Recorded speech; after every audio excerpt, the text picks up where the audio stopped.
वर्तमान सबुठारु बड़ खबर आसी पहुंची कटक जिला बांकी ब्लॉक अंतर्गत बारुपुट ग्रामर 4 छकटारे दुर्बृत्तों शिकार होइछंती अंगनवाड़ी कर्मी।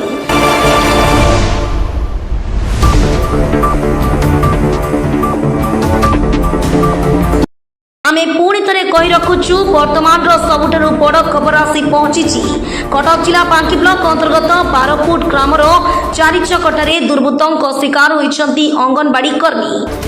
पुनर्बार कही रखा चाहबू जहाँ आसी बांकी दुर्बृत्तों आक्रमण में लहुलुहानकारी अंगनवाड़ी कर्मी।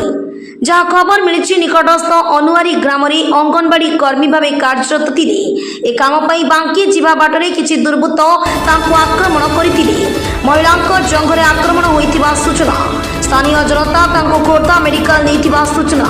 जहाँ खबर मिली महिला जनक निकटस्थ धड़ा पथर ग्राम में रुहती। आक्रमण किए कहीं करपर्यंत स्पष्ट होनी। घटनास्थल में वैदेश्वर अधिकारी पहुंची तदंत आरंभ कर। बांकी गंगाधर साहू रिपोर्ट खबर हब ओडिशा।